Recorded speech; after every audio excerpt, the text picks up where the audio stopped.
Students, जैसा कि आप जानते हैं कि आज हम पढ़ेंगे साझेदारी संलेख। मैंने पिछले अपने लेक्चर्स में बताया था कि मैं आपको साझेदारी संलेख नेक्स्ट लेक्चर में पढ़ाऊंगी।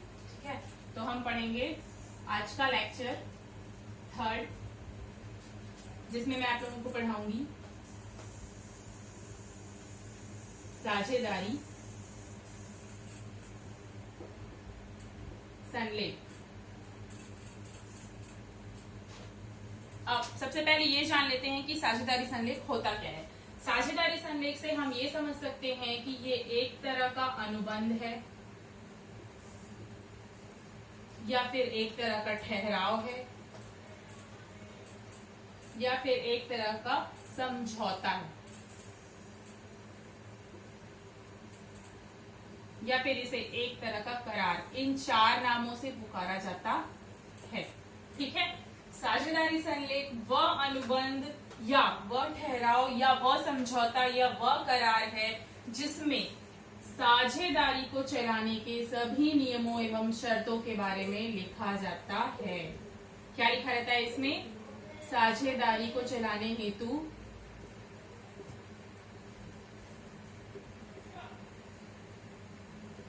साझेदारी को चलाने हेतु नियम और शर्त। ठीक है, तो साझेदारी संलेख से आप क्या समझते हैं? साझेदारी संलेख एक ऐसा अनुबंध है या एक ऐसा ठहराव है या एक ऐसा समझौता है या फिर एक ऐसा करार है जिसमें साझेदारी को चलाने हेतु सभी नियम एवं शर्तों का उल्लेख किया जाता है। अब एक चीज आप लोग को मैं बता दी थी, जिस दिन पहले दिन पढ़ाई थी उस दिन भी बताई थी, आज फिर से ये चीज बता रही हूँ। 1 नंबर का क्वेश्चन पूछता है ये साझेदारी संलेख कैसा होना चाहिए। कैसा होना चाहिए मतलब लिखित होना चाहिए या मौखिक होना चाहिए।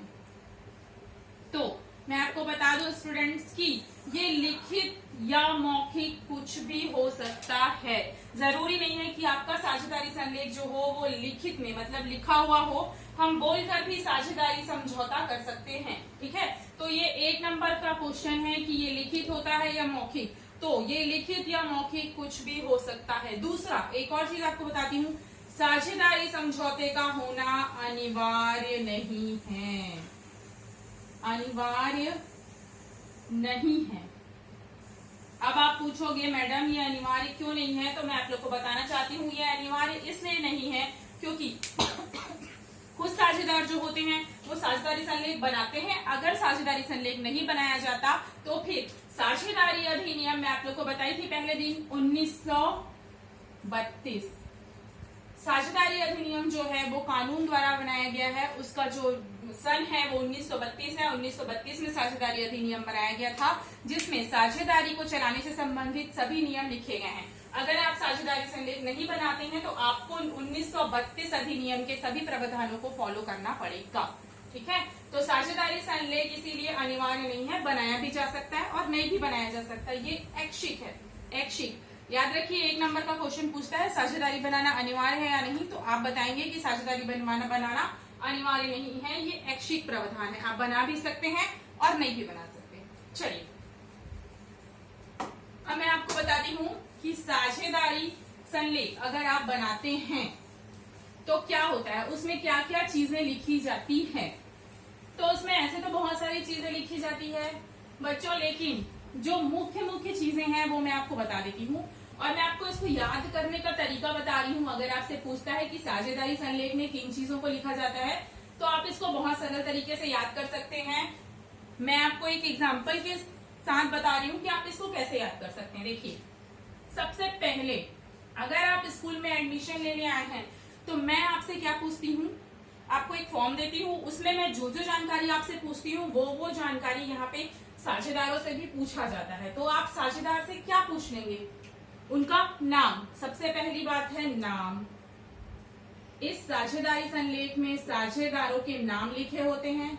दूसरा, उनके पते लिखे होते हैं। तीसरा, वो कौन सा व्यवसाय कर रहे हैं। ये लोग मिलके क्या करते हैं? व्यवसाय करते हैं। तो वो कौन सा व्यवसाय कर रहे हैं ये लिखा होता है। उसके बाद तब अब बात आती है इसकी नियम और शर्तों की। तो हर साझेदार फर्म में पैसा लेकर आता है जिसे पूंजी कहते हैं। तो प्रत्येक साझेदार की पूंजी इसमें लिखी होती है कि वो कितना कितना पैसा लेके आया है। पांचवा लिखा होता है लाभ। साझेदार को किस अनुपात में लाभ दिया जाएगा, अनुपात, लाभ हानि अनुपात इसमें लिखा होता है। छठवा लिखा होता है ऋण। अगर साझेदार से कोई ऋण लिया गया है या साझेदार को कोई ऋण दिया गया है तो वो इसमें लिखा रहता है। सातवां लिखा रहता है पूंजी पर ब्याज।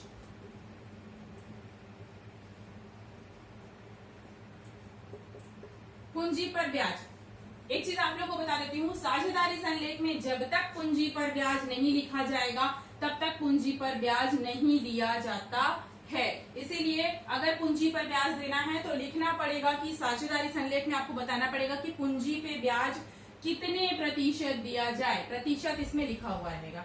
ठीक। आठवां है ऋण पर ब्याज।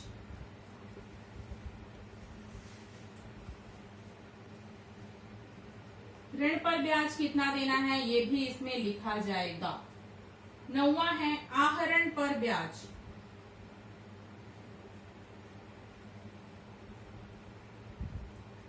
आहरण से क्या समझते हैं, साझेदार अगर फर्म में पैसा, एक साझेदार है, ठीक है, एक साझेदार है, वो फर्म में पैसा लगा भी सकता है और फर्म से पैसा निकाल भी सकता है।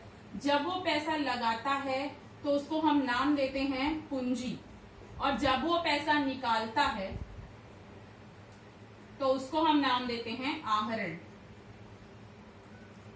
तो अगर कोई फर्म पूंजी पर ब्याज देती है तो आहरण पे ब्याज लेती भी है। तो आहरण पर कितने प्रतिशत ब्याज लेना है वो भी इस साझेदारी अधिनियम या साझेदारी संलेख में लिखा जाता है। 10वां है ख्याति का मूल्यांकन। ख्याति का मूल्यांकन।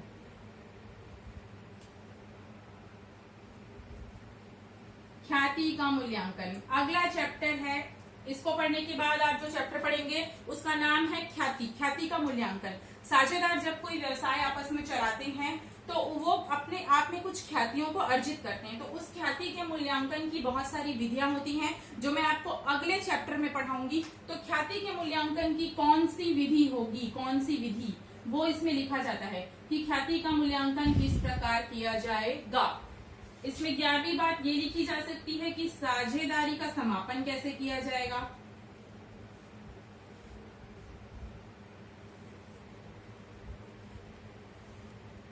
बारहवीं बात ये लिखी जा सकती है कि साझेदार का दायित्व कैसा है, साझेदार इसमें कौन कौन से कार्यों का निष्पादन करेगा। साझेदार के कार्य लिखे जा सकते हैं।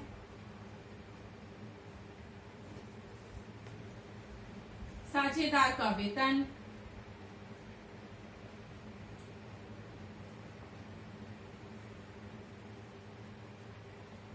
उसी प्रकार साझेदार का वेतन के साथ साथ साझेदार को कमीशन दिया जाता है, पूंजी पर ब्याज दिया जाता है, वो सारी चीजें आप इसमें लिख सकते हैं। ठीक है। फिर साझेदारों का समापन और पंच निर्णय संबंधी सभी चीजें इसमें लिखी जा सकती है। अब एक चीज याद रखना, साझेदारी संलेख में ये सारी बातें तो बहुत कॉमन है। मैं फिर से आप लोगों को बता देती हूँ। सबसे पहले क्या लिखोगे, साझेदार का नाम, उनका पता, वो कौन सा व्यवसाय कर रहे हैं, उनकी पूंजी कितनी कितनी है, वो लाभ को किस अनुपात में बांटते हैं, ऋण, वो फर्म को कोई ऋण देते हैं तो उस ऋण का इसमें मूल्यांकन होगा, पूंजी पर ब्याज कितने प्रतिशत देना है, ऋण पर ब्याज कितने प्रतिशत लेना है, आहरण पर ब्याज कितने प्रतिशत लेना है, ख्याति का मूल्यांकन कौन सी विधि से किया जाएगा, साझेदारी का समापन कैसे होगा, साझेदार के कार्य कौन कौन से हैं, साझेदार का वेतन किस प्रकार भुगतान किया जाना है और कितना भुगतान किया जाना है, ये सारी चीजें इसमें लिखी जाएगी। अब कुछ मुख्य नियम है साझेदारी संलेख के अभाव में जो फॉलो होते हैं वो मैं आपको बता देती हूँ। अगर साझेदारी संलेख नहीं बनाया जाता है तो साझेदारी अधिनियम 1932 को फॉलो किया जाएगा। 1932 ये बोलता है, अब एक बात बताइए, अगर 1932 के प्रावधानों को माना जाता है तो क्या 1932 के प्रावधान साझेदारी संलेख से कुछ अलग होंगे? कुछ अलग नहीं होंगे। केवल ये है कि 1932 के प्रावधानों में कुछ चीजों को जोड़ा गया है। किन किन चीजों को जोड़ा गया है ये आप ध्यान में दीजिएगा।